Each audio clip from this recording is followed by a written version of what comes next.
Jadi kalau misalkan mau lihat perbandingannya dari 44 orang yang mengadukan ke Kontras, dan saat ini datanya ada 42 orang yang sudah ditemukan, dan 33 diantaranya kami temukan atau mayoritas kami temukan itu mengalami penahanan secara rahasia yang 1 bulan dari hilangnya Muhammad Farhan Hamid maupun Muhammad Reno Syaputra Dewo gitu, yang kemudian hari ini sampai dengan sekarang belum ditemukan gitu, karena yang bersangkutan pada 29 Agustus terakhir dilihat di Makobrimob Kuitang gitu. Per hari ini itu juga statusnya tidak jelas dia tersangka atau bukan, tapi sudah lewat dari 20 hari mengalami penahanan di kantor-kantor kepolisian gitu. Yang padahal juga mayoritas mereka adalah non-demonstran gitu, bahkan tidak terlibat atas dugaan yang seperti misalkan penjarahan ataupun pengerusakan fasilitas umum. Bagaimana pihak kepolisian kemudian menjadikan buku-buku sebagai alat bukti. Ya coba ada gambarnya kalau tidak salah, kita coba bisa lihat itu buku-bukunya. Nah ini buku-buku ini kemudian dijadikan barang bukti ya. Padahal kita saat ini justru sedang mengalami krisis literasi. Yeah. Halo Sobat DN, selamat datang di Diskursus Network bersama saya Taufik Basari. Beberapa waktu yang lalu setelah demonstrasi Agustus 2025, Kontras membuka posko pengaduan terkait dengan orang yang hilang. Ada beberapa laporan yang masuk dan kemudian ternyata berdasarkan hasil verifikasi yang dilakukan oleh Kontras, sebagian besar diantaranya berada di kantor kepolisian. Dan Kontras mengeluarkan sebuah laporan yang disebutkan bahwa mereka tidak hilang, mereka dihilangkan paksa. Nah tentunya kita ingin menelusuri apa yang terjadi ya, terhadap orang-orang yang hilang, dan masih ada juga orang yang belum ditemukan.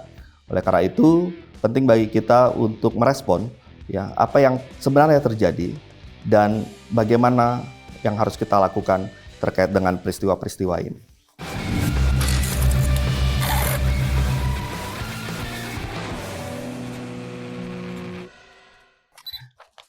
Hari ini bersama saya hadir seorang Kepala Divisi Impunitas Kontras, yaitu Jane Rosalina.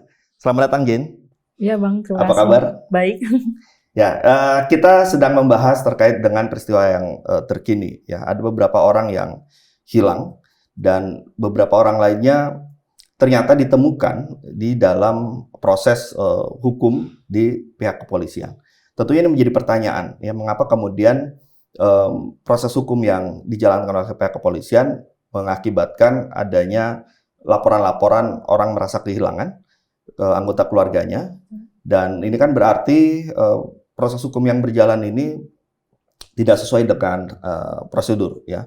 Mereka tidak diberitahukan kepada keluarganya ketika menghadapi proses hukum ini, juga mengalami inkomunikado, ya tidak bisa berkomunikasi, mungkin juga sebagian besar tidak memiliki pendampingan hukum. Nah, seperti apa data yang ditemukan oleh Kontras terkait dengan hal ini?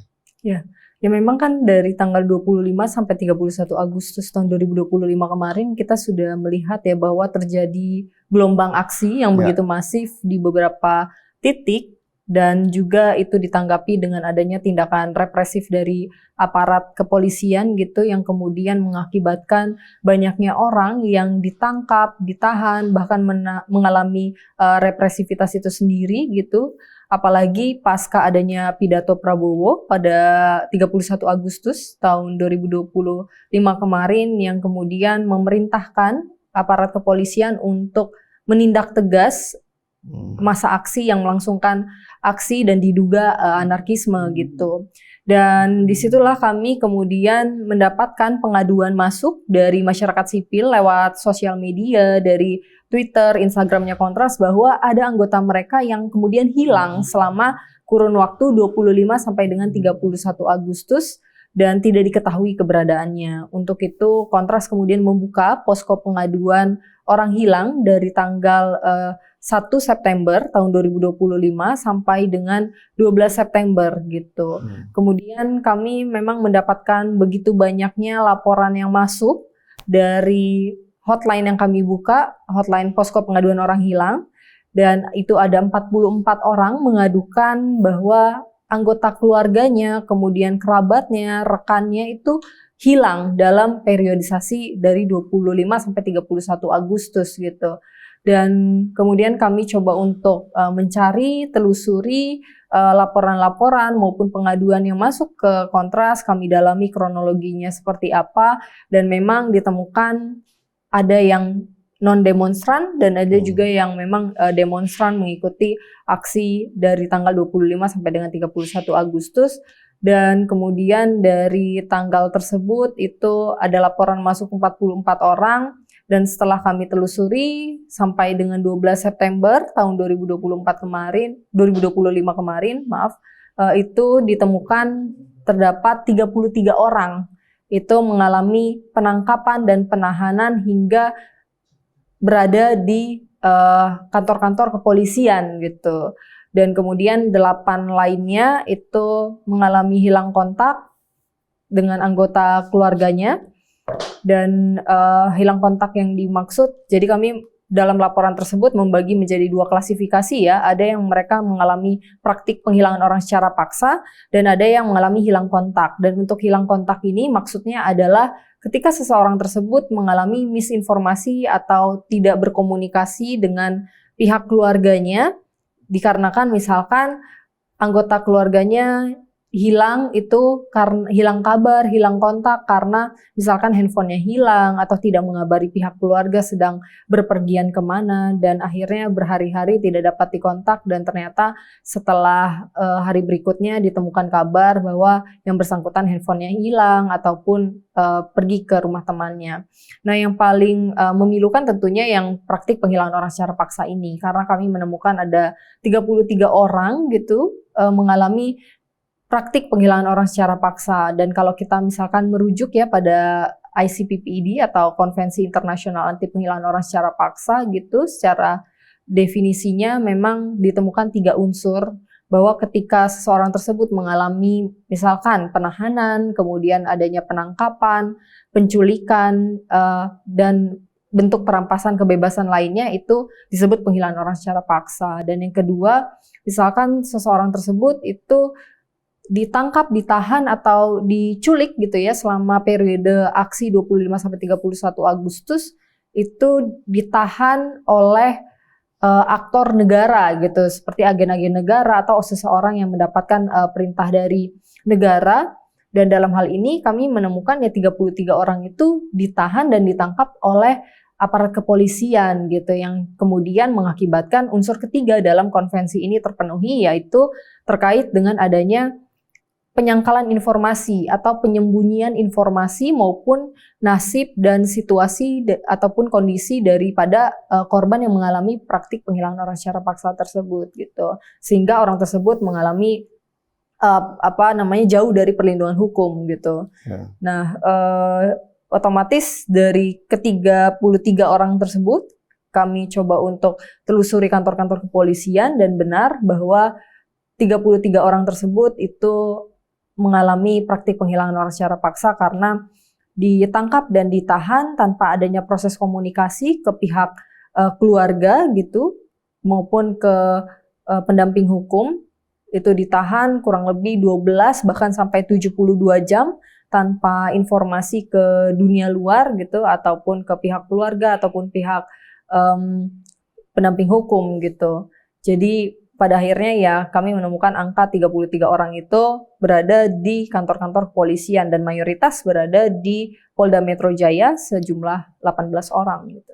Oke, nah ini kan menarik ya, ternyata dari laporan yang masuk ke Kontras 33-nya itu justru ada di kantor polisi ya, mengikuti proses hukum. Mungkin kita bisa lihat datanya ya, terkait dengan orang-orang yang ternyata ditemukan dalam status tahanan atau tersangka, atau mungkin setelah ditangkap kemudian dibebaskan. Coba bisa dilihat datanya. Ini bagaimana nih penjelasannya dari Jane terkait dengan data ini? Ya, memang setelah kami membuka posko orang hilang tersebut, kami mencoba untuk mencari keberadaan orang-orang yang diduga hilang, dan kemudian terdapat 33 orang ya mengalami praktik penghilangan orang secara paksa. Nah, di sini kami mengklasifikasikannya menjadi 2. Jadi yang hilang kontak tadi terkait dengan misinformasi dan lain sebagainya, itu di lokasi ditemukannya di area Brimob Kuitang, Cikole, Polda Jawa Barat, Polda Metro Jaya, dan ada yang juga yang tidak diketahui, tapi kemudian mengabarkan ada di rumah temannya, dan yang terakhir tuh tidak diketahui, ternyata kita verifikasi kembali pasca tanggal 12 September ternyata yang bersangkutan hilang kontak gitu. Tapi kita akan melihat data yang terkait dengan statusnya bebas, ditahan maupun ditetapkan tersangka. Jadi kami menemukan ada grafiknya itu ya di dalam ini ya. Iya. Coba mungkin bisa dilihat grafiknya. Nah, ini grafiknya. Jadi kita melihat bahwa orang-orang tersebut tadi yang ditemukan di kantor-kantor kepolisian seperti Polda Jawa Barat, kemudian ada di Polda Metro Jaya, Polsek Jakarta Utara, ataupun Polres Jakarta Timur gitu. Dan kemudian dari data tersebut ada 15 orang yang sudah dinyatakan bebas, 9 orang itu dinyatakan ditahan di kantor-kantor kepolisian terkait, dan 8 diantaranya itu ditetapkan sebagai tersangka.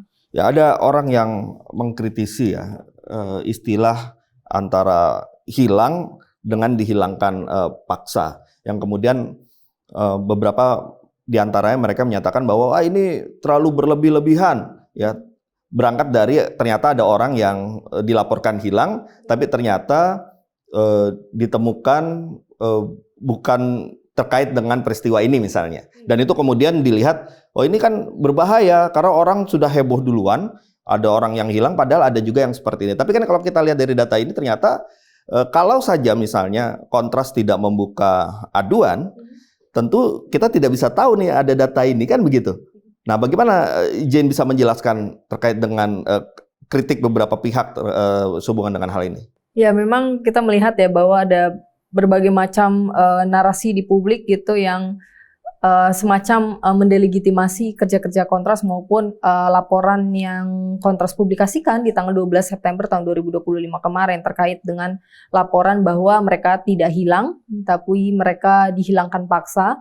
Jadi kalau misalkan mau lihat perbandingannya, dari 44 orang yang mengadukan ke Kontras, dan saat ini datanya ada 42 orang yang sudah ditemukan, dan 33 diantaranya kami temukan atau mayoritas kami temukan itu mengalami penahanan secara rahasia, yang padahal ini dalam ICPPID atau Konvensi Anti Penghilangan Orang Secara Paksa mengatakan bahwa tidak ada satu orang pun yang boleh ditahan secara rahasia gitu.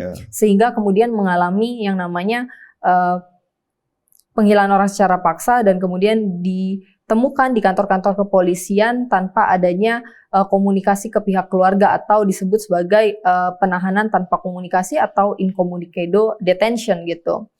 Tapi kan itu tadi ya gitu, ada 33 orang loh yang kemudian kami temukan di kantor kepolisian gitu. Sedangkan untuk yang hilang kontak jatuhnya ada 8 orang, dan saat ini bertambah jadi 1 orang ya, ada 9 orang gitu.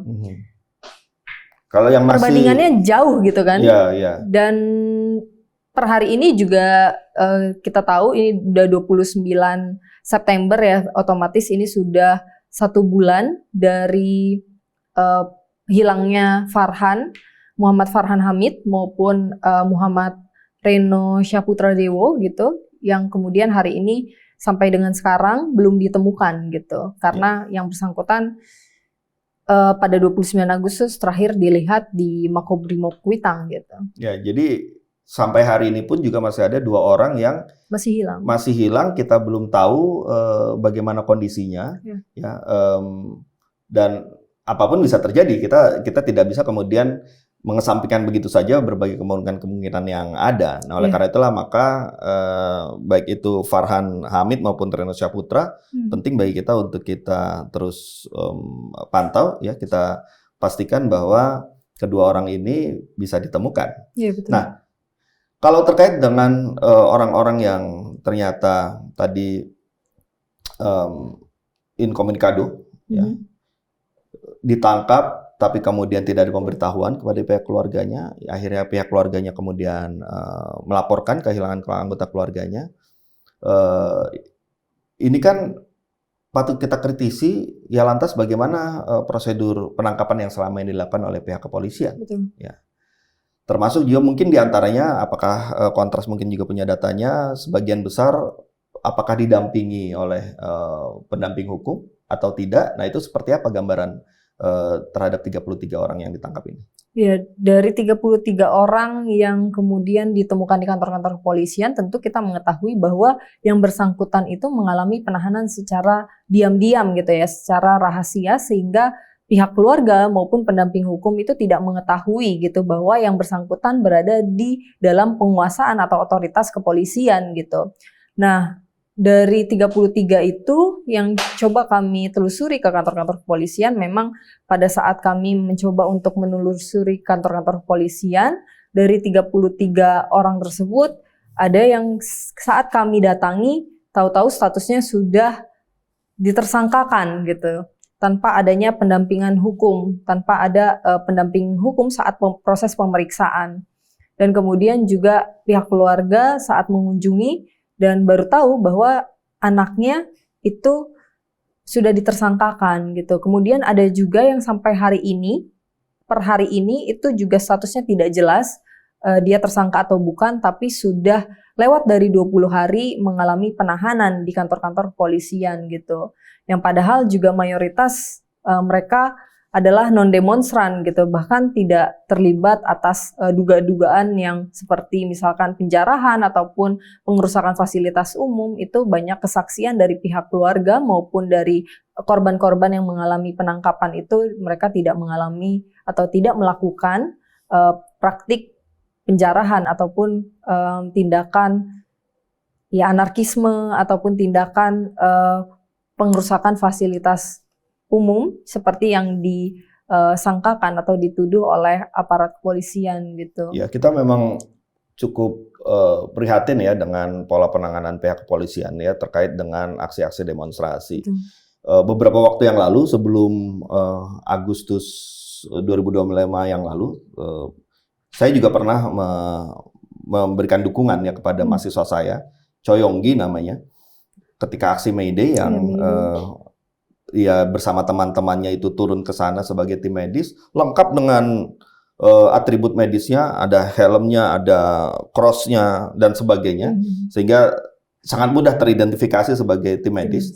Tapi malah kemudian mengalami kekerasan ketika penangkapan, kemudian dibawa kantor polisi, dan diperiksa, dan sampai sekarang masih berstatus sebagai tahanan. Padahal sudah jelas-jelas sebagai tim medis. Nah ini kan menjadi satu pertanyaan, mengapa tindakan polisi ya terjadi seperti itu. Nah, termasuk juga ketika penanganan untuk peristiwa demonstrasi di Agustus 2025 yang lalu, yang juga menangkap beberapa orang yang kemudian tidak terkait dengan pengerusakan atau dianggap melakukan penghasutan, ya. Atau hal-hal lain yang kita juga tidak tahu nanti proses pembuktiannya seperti apa. Nah, ada yang menarik nih, saya ingin coba hadirkan juga sebuah surat ya yang disampaikan oleh Farhan, siswa dari SMA Negeri 62. Mungkin juga bisa ditampilkan suratnya. Jadi ini Farhan yang berbeda dengan Farhan yang ya, masih ini Farhan hilang, yang berbeda ya. Jadi supaya clear, ada Farhan yang masih hilang. Ada juga Farhan yang sebagai pelajar yang ditahan oleh pihak kepolisian, yang kemarin juga sempat menyampaikan suratnya kepada publik dan kita lihat. Jadi Farhan menuliskan sebuah surat yang ditampilkan kemudian di media. Ya, ia mengatakan bahwa meminta kepada para tokoh, yaitu Bapak Ibu Gerakan Nurani Bangsa, ya di situ ada Ibu Sinta, kemudian ada beberapa tokoh-tokoh lainnya, yang mengatakan, saya Farhan Indra Setiawan, pelajar kelas 12 SMA Negeri 62 Jakarta Timur. Sekarang saya ditahan sudah 3 minggu di Rutan Polda Metro Jaya, dikarenakan saya mengikuti demo tanggal 29 Agustus 2025. Dalam demo, saya tidak ada melakukan pengerusakan, pencurian, ataupun penjarahan, dan saya yakin saya tidak bersalah atas tuduhan yang dinyatakan pihak berwajib. Namun atas penahanan ini saya dikorbankan oleh pihak sekolah akan dikeluarkan meski saya belum divonis bersalah. Maka dari itu saya meminta bantuan kepada Bapak Ibu Gerakan Nurani Bangsa dan orang baik lainnya untuk membantu saya agar tidak dikeluarkan dan saya ingin segera bebas untuk melanjutkan pendidikan. Nah, ini suatu hal yang menurut saya harus jadi perhatian banyak pihak ya. Nah, kalau Jane sendiri menyikapi surat Farhan ini seperti apa? Ya, jadi Farhan ini bukan satu-satunya seseorang yang ditangkap, Bukan ditahan, satu-satunya ya, ya. ditahan maupun ditersangkakan oleh pihak kepolisian gitu. Padahal yang bersangkutan itu tidak benar-benar bersalah gitu, karena ini hanya satu dari sekian banyak. Kalau kita lihat datanya kemarin ada 900 lebih ya orang yang kemudian ditersangkakan oleh pihak kepolisian dan kemudian hari ini masih ditahan tanpa adanya bukti yang jelas atau tidak sesuai dengan prosedur hukum yang ada, seperti misalkan yang diatur oleh kitab hukum acara pidana gitu maupun dari aturan-aturan lainnya gitu, dan itu sangat-sangat bertentangan gitu. Jadi kalau misalkan kita lihat seperti ini suratnya Farhan, ya memang ini menjadi salah satu bentuk praktik kepolisian yang begitu begitu masif dilakukan saat rentang waktu aksi tersebut gitu ya, 25 sampai 31 Agustus, dan banyak sekali yang menjadi korban di sana, bahkan seseorang ditetapkan tersangka tanpa adanya bukti permulaan yang cukup gitu, dan itu kan menjadi bentuk kritik yang begitu valid untuk kita terus suarakan, publik suarakan, untuk terus mendesak pihak kepolisian dan instansi-instansi terkaitnya, seperti misalkan ya kementerian dan lembaga terkait, untuk kemudian mencoba untuk ya membebaskan gitu para tahanan, para masa aksi yang kemudian ditangkap maupun ditahan tanpa prosedur hukum yang jelas gitu. Ya, selain Farhan kan juga ada Del Pedro ya. Del Pedro. Ya, Del Pedro Direktur Lokataru yang kemudian mengalami proses hukum ini dengan tuduhan melakukan penghasutan ya, termasuk juga kepada anak-anak sekolah. Ini kan juga kaitannya dengan Farhan ya. Padahal yang dilakukan oleh Del Pedro kan Lokataru menawarkan bantuan hukum sebenarnya kepada peserta aksi, termasuk juga kepada para pelajar yang saat itu dengan kesadarannya melakukan aksi demonstrasi. Nah, ada juga surat yang sempat disampaikan oleh Del Pedro, mungkin juga bisa ditayangkan di sini. Cukup panjang suratnya ya. Saya Del Pedro Marhain. Setelah dilakukan penangkapan pada tanggal 1 Agustus, saya menjalani pemeriksaan sebagai tersangka selama 24 jam dengan 98 pertanyaan. Setelah itu saya mendapatkan surat perintah penahanan. Kini saya ditahan di Rutan Polda Metro Jaya. Perkara ini berkaitan dengan tindakan saya dan Lokataru yang memberikan bantuan hukum bagi mereka yang ditangkap hanya karena penyampaian pendapat di muka umum. Nah, ini surat ini ya sempat kemudian disebarkan ya. Yang menarik adalah ada aktivis yang justru dalam posisi menawarkan suatu pemberian bantuan hukum, tapi malah dijadikan tersangka. Ya. Sebenarnya dari masukan-masukan data yang dikoleksi oleh Kontras, ya, arahnya mau kemana ini? Karena kan penangkapan berdasarkan informasi mungkin bisa dikonfirmasi, ini kan masih terus berlanjut. Betul. Ya. Tidak hanya berhenti di beberapa waktu yang lalu saja, tapi ternyata penangkapan masih berlanjut. Mungkin dengan alasan pengembangan kasus. Ya. Tapi yang disasar sebagian besar adalah para aktivis. Yang paling terakhir kemarin kita juga dapatkan informasi Paul, ya, aktivis dari Yogyakarta yang ditangkap kemudian dari Yogyakarta dibawa ke Polda Jawa Timur. Nah, jadi seperti apa ini sebenarnya? Kenapa kemudian yang seharusnya kita berharap pihak kepolisian yang saat ini sedang dituntut melakukan reformasi kepolisian, tapi malah tetap melakukan tindakan-tindakan ini. Apa yang sebenarnya terjadi? Ya, ya betul sekali kalau misalkan kita lihat fenomenanya hari ini sedang ada semacam pengembangan kasus gitu ya dari aparat kepolisian sehingga menyasar orang-orang tertentu, kemudian juga menyasar aktivis maupun lingkaran-lingkaran dari orang yang hari ini sudah berada di kantor kepolisian gitu, sudah di rutan gitu. Dan itulah yang kemudian menyebabkan hari ini masih terjadi banyaknya penangkapan, tidak hanya ke Paul saja gitu, tapi ke beberapa orang juga kemudian ditangkap, ditahan tanpa adanya praktik ataupun prosedur hukum yang jelas gitu. Padahal kalau kita tahu kan, kalau kita melihat kitab hukum acara pidana, seseorang tuh seharusnya kalau misalkan aparat kepolisian itu kalau misalkan mau menangkap ataupun menahan seseorang minimal harus ada 2 alat bukti gitu yang tercukupi gitu atau bukti permulaan yang cukup. Tapi pada praktiknya kan kemarin Paul ditangkap tanpa adanya surat penangkapan yang sah ataupun resmi dari aparat kepolisian. Kemudian si Paul juga tidak didampingi oleh keluarga maupun pendamping hukum dan kemudian diperiksa dan langsung diterbangkan ke Jawa Timur. Dan ketika LBH Surabaya mendatangi Polda Jawa Timur dan mendapatkan informasi dari penyidik bahwa yang bersangkutan sudah ditetapkan sebagai tersangka tanpa adanya pendamping hukum gitu. Jadi LBH Surabaya datang setelah penetapan tersangka ya? Iya gitu.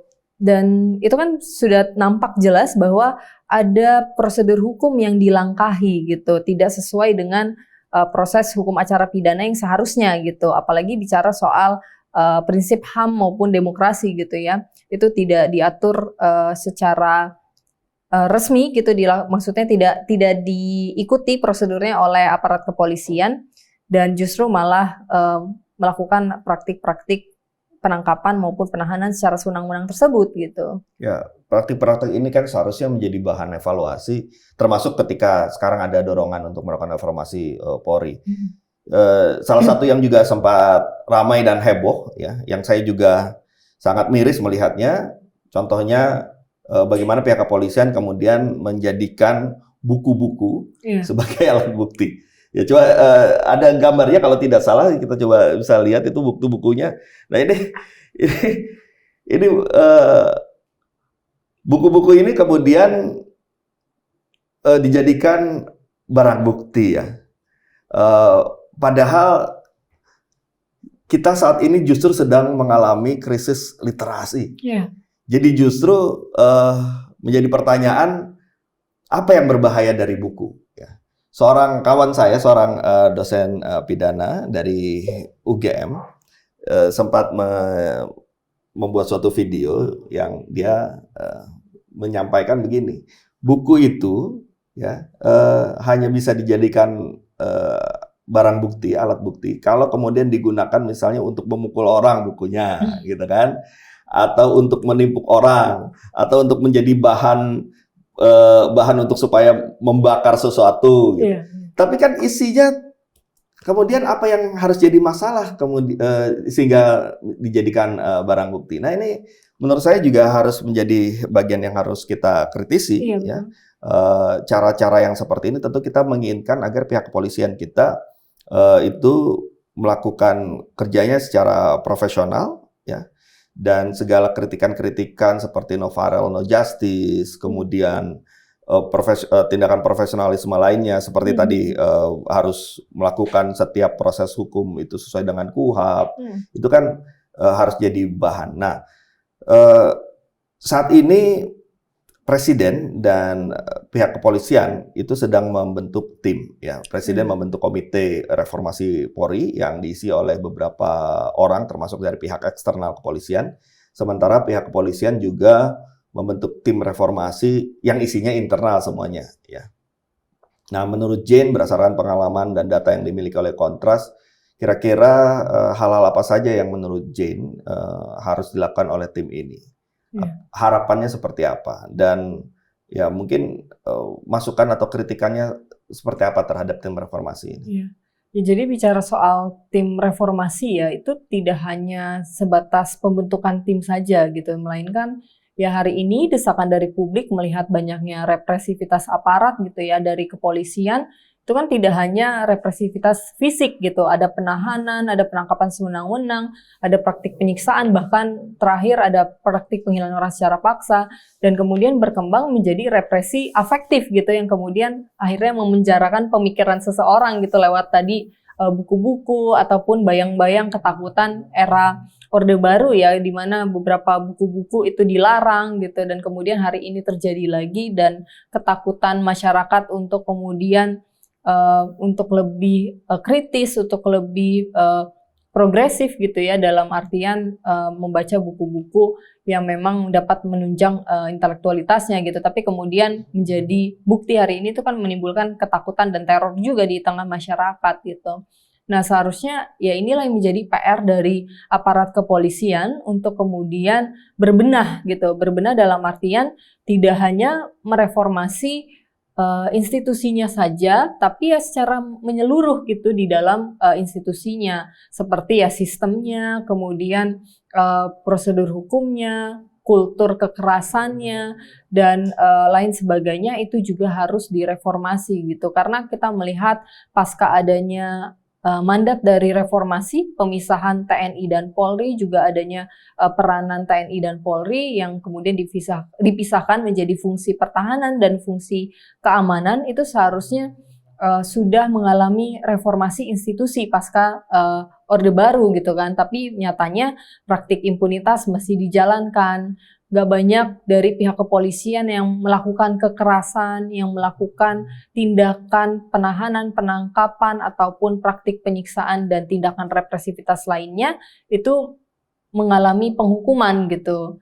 Dan itu yang menjadi PR hari ini. Ditambah lagi hari ini proses revisi RUU KUHP itu juga masih terus dilancarkan ya. Bagaimana kita melihat per Juli 2025 draftnya begitu bermasalah, ketika kepolisian masih banyak dosa-dosanya ataupun masih banyak tindakan-tindakan yang harusnya dievaluasi, yang harusnya dikoreksi dan direformasi secara menyeluruh, tapi kemudian kewenangannya justru menjadi superpower gitu di tingkat penyelidikan maupun penyidikan, dan ini juga membahayakan gitu, membahayakan ruang demokrasi kita, ruang kebebasan sipil kita gitu, sehingga tidak hanya berhenti pada tatanan reformasi saja gitu, melainkan juga ada prosedur-prosedur hukum yang harus menunjang gitu, seperti misalkan RKUHP yang memang punya perspektif untuk menegakkan hukum dan keadilan sesuai dengan mandat demokrasi maupun prinsip HAM-nya gitu. Kemudian juga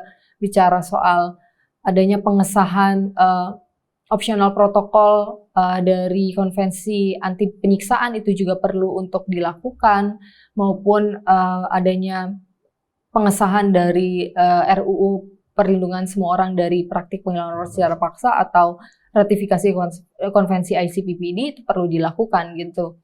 Jadi tidak hanya sebatas pada membentuk tim saja yang kami khawatirkan, tim itu hanya outputnya hanya laporan gitu, tapi tidak ada reformasi secara menyeluruh dari institusi kepolisian gitu. Ya, ini kan harusnya menjadi satu momentum yang sangat baik ya bagi kita untuk memulai melakukan reformasi secara menyeluruh ya. Tidak hanya soal kepolisian institusionalnya aja, tetapi juga proses penegakan hukum secara luas ya. Iya, betul. Apalagi tadi sudah Jen katakan sedang berlangsung pembahasan RKUHP ya. RKUHP ini kan seharusnya menjadi pedoman kita untuk memberikan perlindungan terhadap orang-orang yang sedang menghadapi proses hukum ya. Betul. Harus ada jaminan hak-hak tersangka, hak terdakwa, kemudian prinsip fair trial di dalam proses peradilan, dan perlindungan tentang hak asasi manusia dan sebagainya. Jadi ini satu momentum. Tapi kemudian yang dikritisi oleh Jane, KUHP-nya malah RKUHP-nya rancangannya malah memberikan banyak perluasan kewenangan yang justru seharusnya semangatnya membatasi kewenangan itu, membatasi dalam arti harus ada check and balances, betul. Ya. Tapi malah ditambah kewenangan yang padahal saat ini kita sedang mengkritisi kewenangan itu. Betul. Ya, kemudian juga ada kesempatan juga ya, misalnya kita tadi dikatakan meratifikasi optional protokol dari Convention Against Torture, konvensi menentang penyiksaan, yang dimana dalam optional protokol itu ada satu pengawasan yang bisa dilakukan, ya, terutama di tempat-tempat penahanan, gitu ya, yang seperti yang kita diskusikan pada hari ini terkait dengan kegelisahan kita terhadap orang-orang yang ditahan tanpa komunikasi. Nah, jadi dari momentum ini, ya, banyak hal yang bisa dimanfaatkan. Nah, seharusnya. Nah, kira-kira dari Kontras sendiri, ya, apa yang sedang dilakukan, ya, untuk kemudian melakukan advokasi kebijakan itu, dan apa harapan yang bisa disampaikan kepada publik agar juga terus mengawal dan mengkritisi proses yang sedang berjalan ini dan melihatnya ini sebagai satu momentum yang baik bagi kita untuk melakukan perubahan.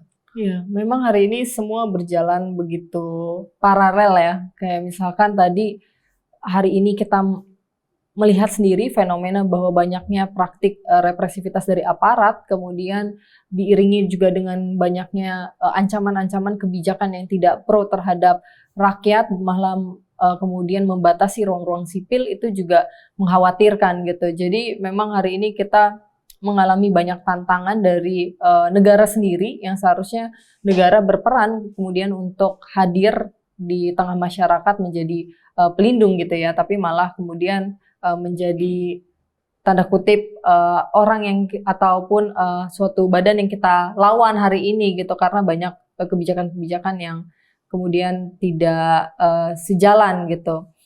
Dan hari ini tentu koalisi, kita Kontras bersama dengan koalisi gitu ya, ada dari koalisinya ya. Ada ini koalisi apa ini, untuk koalisi terkait dengan KUHAP atau secara umum atau apa? Ya, koalisi secara umum, terbagi-bagi juga. Isunya. Misalkan tim advokasi untuk demokrasi untuk mengadvokasi hari ini teman-teman kita yang dikriminalisasi, kemudian ditahan, ditangkap, dan mengalami kekerasan, itu juga kita tergabung di situ. Kemudian juga terkait dengan koalisi untuk pembahasan rancangan KUHAP gitu ya, kami terus mengadvokasi kebijakannya dan terus menyuarakan bahwa draft terakhir gitu yang ada di DPR itu kemudian adalah draft yang sangat-sangat tidak kami kehendaki gitu, karena isinya masih banyak permasalahan, dan tadi juga sudah kita ketahui bahwa banyak ruang-ruang yang justru malah akan mengakibatkan polisi semakin superpower gitu. Nah, itulah yang kemudian kita sedang lakukan gitu. Sambil hari ini Kontras memang sedang menjalankan mandatnya untuk melakukan kerja-kerja advokasi dalam hal pencarian 2 orang yang hari ini masih hilang gitu. Dan juga ya kami sedang mendesak institusi-institusi seperti kepolisian dan jajarannya juga untuk kemudian melihat korban-korban yang kemarin mengalami praktik penghilangan orang secara paksa ini mau seperti apa gitu. Ya, ini kan Kontras tadi dikatakan sedang juga fokus kepada 2 orang yang masih hilang ini. Ya. Ya, mumpung kita sedang dalam tayangan yang nanti akan dipublikasikan, tentunya selama ini kita juga sangat terbantu dengan peran serta atau partisipasi dari masyarakat ya. Betul. Termasuk juga mungkin upaya kita untuk menemukan kembali orang yang masih hilang. Nah, sekarang pesan apa yang bisa Jane sampaikan kepada publik untuk bisa membantu mencari orang yang masih hilang ini? Apa saja yang bisa dilakukan? Informasinya kemana dan sebagainya, mungkin bisa disampaikan. Iya, ya tentu dukungan dari publik itu sangat penting gitu ya, karena kemarin kita melihat ini semua terjadi ataupun orang-orang kemudian itu berhasil ditemukan ya karena bantuan ataupun tekanan dari publik gitu. Bagaimana jika masyarakat itu tidak solid dan kemudian tidak turut menyuarakannya, mungkin hari ini kita masih akan mencari 44 orang yang hilang tersebut yang dilaporkan ke Kontras, tapi karena publik turut menyuarakan, akhirnya kemudian ditemukan 33, ditahan oleh kepolisian, dan lainnya itu ditemukan. Dan ini juga efeknya karena publik terus menyuarakan, kemudian pasca adanya laporan dari Kontras per 12 September tahun 2025 kemarin sehingga menghadirkan laporan tersebut, itu kan akhirnya di hari esoknya kepolisian membuka posko pengaduan orang hilang yang sama gitu, dan kemudian ada gugus tugas untuk melakukan pencarian orang hilang. Dan tadinya di tanggal 12 September masih ada 3 orang yang hilang, yaitu ada Bima, ada Farhan, dan Reno, dan kemudian di tanggal 17 September Bima ditemukan. Dan ini semua kan terjadi karena adanya tekanan dari publik gitu. Betul. Sehingga polisi mau bertindak dan polisi mau untuk melakukan pencarian juga gitu. Ya tidak dapat dibayangkan gitu ketika tidak ada dukungan dari publik dan 3 orang tersebut masih belum diketahui keberadaannya. Itu kami juga butuh bantuan dari publik yang begitu masif seperti kemarin-kemarin, karena hari ini sudah 1 bulan Farhan dan Reno itu belum juga ditemukan gitu. Dan hari ini kami terus melakukan upaya komunikasi dengan institusi-institusi terkait dan melakukan dorongan kepada pihak-pihak yang memang punya kewenangan dan mandat untuk menghormati, melindungi hak asasi manusia gitu ya. Dan ini yang perlu dilakukan, sehingga ya tentu selain rasa terima kasih dan apresiasi atas kerja-kerja publik kemarin yang turut menyuarakan, dan hari ini tentu kita meminta tolong lagi kepada publik untuk terus menggaungkan bahwa hari ini masih ada 2 kawan kita yang belum ditemukan gitu. Kami tidak tahu di mana keberadaannya dan keluarga juga tidak mengetahui di mana keberadaannya, dan apapun kondisinya itu seharusnya dapat ditemukan gitu. Mungkin sebagai informasi yang bisa disampaikan oleh publik terkait dengan posisi terakhir dari Reno dan Farhan, ya itu di mana, seperti apa, dan ya hal-hal lain yang mungkin bisa menjadi bahan bagi publik untuk turut membantu juga. Iya. Dari laporan yang masuk ke Kontras dan itu dari pihak keluarga mengatakan bahwa Reno dan Farhan terakhir dilihat di Makobrimob Kuitang di tanggal 29 Agustus. Ya. Okay. Dan hari ini belum ditemukan gitu. Teman-teman nanti bisa cek Instagramnya Kontras, kami mempublikasikan foto dan informasi terkait dengan Reno maupun Farhan. Jadi ketika publik itu menemukan atau mengetahui informasi terkait dengan 2 orang yang masih hilang ini, publik bisa ya memberikan informasi gitu ke Kontras maupun ke pihak keluarga gitu, sehingga itu akan mempermudah proses pencarian kami gitu. Dan juga itu yang bisa dilakukan oleh publik, ataupun publik juga bisa untuk menekan pihak-pihak terkait seperti kepolisian, seperti Komnas HAM, LPSK, dan lain sebagainya untuk melakukan pencarian yang intens gitu, sehingga 2 orang ini kemudian bisa segera ditemukan. Nah itulah yang bisa dilakukan oleh publik gitu. Tanpa publik ya tentu kita tidak bisa bekerja sendiri, karena kita tentu butuh yang namanya solidaritas antar warga gitu, karena ya warga jaga warga gitu. Jangan sampai 2 orang ini kemudian tidak diketahui keberadaannya seperti 13 orang yang masih hilang sejak saat Orde Baru gitu.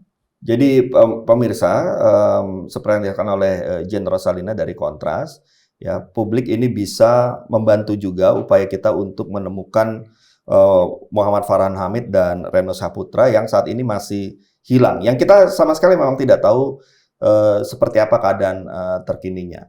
Nah, tadi disampaikan oleh Jane bahwa informasi-informasi terkait dengan kedua orang ini ada di dalam Instagramnya Kontras, ataupun juga ada di website tadi juga ya, ataupun di sosmed yang dikelola oleh Kontras untuk kita bisa mendapatkan informasi lebih lengkapnya.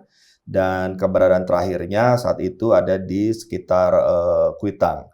Nah, selain membantu untuk menyampaikan informasi apabila ada hal-hal yang ditemukan oleh warga, kita semua juga bisa mendorong pihak kepolisian sebagai pihak yang paling berwenang untuk terus melakukan tugasnya, memastikan bahwa mereka bekerja untuk tetap mencari kedua orang yang masih hilang ini. Ya, karena bagaimanapun itu adalah tugas negara, dan kita punya hak untuk menagih tugas yang harusnya dilakukan oleh pihak aparat keamanan. Nah, jadi tadi kita sudah banyak membahas soal bagaimana proses-proses kontras menangani laporan-laporan terkait orang hilang. Kita juga sudah membahas ternyata terdapat temuan dan data di mana beberapa orang hilang itu ditemukan ternyata mereka sedang menghadapi proses hukum di kepolisian. Meskipun ada juga beberapa orang yang ternyata tidak terkait dengan proses hukum ataupun tidak terkait dengan proses demonstrasi. Tapi yang jelas kan ini adalah upaya kita untuk memastikan agar setiap warga negara itu terlindungi oleh hukum, terlindungi oleh aparat penegak hukum, dan juga bisa menjalankan hak-haknya ya sesuai dengan konstitusi dan prinsip-prinsip hak asasi manusia. Nah, terakhir dari Jane, kira-kira apa yang kemudian akan dilakukan oleh Kontras ya? Yang pertama terkait dengan data yang sekarang masih dimiliki terkait dengan tindak lanjut dari laporan-laporan yang diterima oleh Kontras. Yang kedua, apa yang kira-kira bisa disampaikan ya kepada pihak penguasa ya agar kita bisa memperbaiki negara ini, dan apa yang bisa disampaikan kepada publik ya terkait dengan upaya kita untuk membangun sikap yang kritis ya, karena dengan sikap kritis kita mulai membuka nih perdebatan diskusi terkait dengan hal-hal ini. Sebagai penutup dari Jane, silakan Jane. Ya, memang hari ini desakan kita yaitu melakukan pencarian terhadap 2 orang yang masih hilang, dan hari ini kami telah mengirimkan surat desakan gitu ke beberapa kementerian seperti Kemenko Polhukam, kemudian pihak Kapolri, Panglima TNI, dan juga beberapa tembusan kami tembuskan ke Ombudsman, DPR RI, Kompolnas, dan lain sebagainya, supaya kemudian melakukan pencarian yang lebih intens lagi, karena ini sudah lebih dari 24 jam, tentunya udah 1 bulan bahkan ya Reno dan Farhan hilang, sehingga kami mendesak untuk pihak-pihak terkait gitu, institusi-institusi terkait untuk lebih gencar melakukan pencarian dan membuka informasinya ke publik gitu. Apa yang telah mereka lakukan, apa informasi yang sudah didapat, dan bagaimana perkembangannya itu harus disampaikan ke publik secara transparan dan berkala gitu, sehingga publik dan keluarga juga bisa memantau gitu terkait dengan perkembangannya. Dan kemudian juga kami ingin pihak dari kepolisian maupun TNI dan institusi lainnya untuk lebih terbuka dalam informasi terkait data-data ruang tahanan yang formal maupun informal gitu ya, tahanan yang resmi ataupun non resmi yang dimiliki atau berada di otoritas kepolisian maupun TNI, supaya kami juga bisa mengetahui gitu apakah Reno dan Farhan itu ditahan ataupun mengalami penahanan sebelumnya gitu, sehingga kami juga dan keluarga berhak untuk tahu terhadap informasi tersebut gitu. Dan kemudian juga kami mendorong pihak Komnas HAM gitu ya maupun Kompolnas untuk melakukan dan menjalankan fungsi pengawasannya gitu, terutama untuk Kompolnas sendiri untuk membantu turut mensupervisi gitu ya adanya proses pencarian ini. Dan untuk Komnas HAM juga kami untuk mendorong Komnas HAM melakukan penyelidikan terkait dengan dugaan praktik penghilangan orang secara paksa ini sebagai konteks dugaan pelanggaran berat hak asasi manusia. Dan juga ya LPSK untuk kemudian berperan, karena orang-orang yang kemudian ditemukan itu juga mayoritas mengalami luka-luka gitu, baik secara fisik maupun non fisik, sehingga itu ada perlunya pemastian atau memastikan pemulihan terhadap korban maupun saksi-saksi yang terlibat dalam menjadi korban saat aksi 25-31 Agustus. Dan juga ya, dalam segi regulasi kami masih mendorong DPR RI ya untuk segera mengesahkan rancangan undang-undang perlindungan semua orang dari praktik penghilangan orang secara paksa atau meratifikasi konvensi ICPP ini, karena kita tahu bahwa Indonesia masih tidak punya regulasi terkait dengan pencegahan adanya praktik penghilangan orang secara paksa, Sehingga praktik-praktik seperti ini yang terjadi di rentang waktu 25 sampai 31 Agustus ini jangan sampai mengalami keberulangan gitu atau terjadi lagi. Nah, itulah yang perlu dilakukan oleh institusi-institusi terkait gitu, dan juga untuk publik kita harus terus kritis dan terus untuk menyuarakan bahwa hari ini masih ada 2 orang yang hilang dan kemudian ratusan orang yang ditahan dan bahkan 900 orang itu ditersangkakan tanpa adanya prosedur hukum yang jelas gitu. Itu juga perlu terus kita desak terkait dengan hal tersebut, dan publik harus terus menyuarakan, karena ketika publik menyuarakan otomatis itu akan menjadi tekanan juga bagi penguasa hari ini.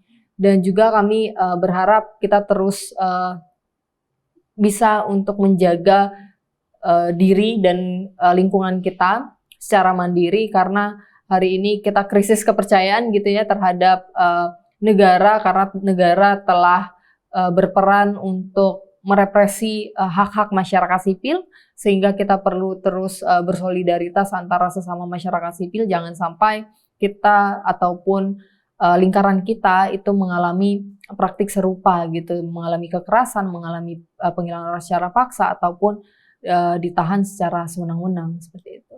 Baik, pemirsa, saat ini tentu kita semua mengharapkan negara kita mampu untuk memberikan perlindungan terhadap seluruh warga negaranya, baik itu jaminan terhadap perlindungan hak asasi manusia, jaminan kebebasan berpendapat, jaminan tegaknya negara hukum, jaminan terhadap tegaknya supremasi hukum, dan kita juga berharap aparat penegak hukum juga melakukan reformasi terkait dengan apa yang selama ini dikerjakan. Tentunya berbagai catatan-catatan yang tadi sudah kita diskusikan menjadi bahan bagi kita untuk mendorong adanya perubahan dan reformasi tersebut. Dan tentunya reformasi hanya bisa dilakukan kalau kemudian masyarakat juga terus mengawal proses ini. Karena kalau kita tetap menjadi masyarakat yang tidak peduli, masyarakat yang pragmatis, yang tidak kritis, yang membiarkan semua ini terus berlangsung tanpa ada tindakan dari kita, ya tentu kita akan sulit dan jauh untuk mencapai suatu perubahan.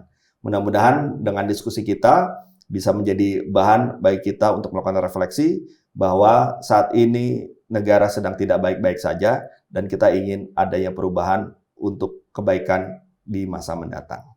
Terima kasih Jane atas diskusinya, luar biasa. Mudah-mudahan apa yang kita diskusikan ini bisa bermanfaat bagi kita semuanya. Amin. Terima kasih kembali. Baik, terima kasih.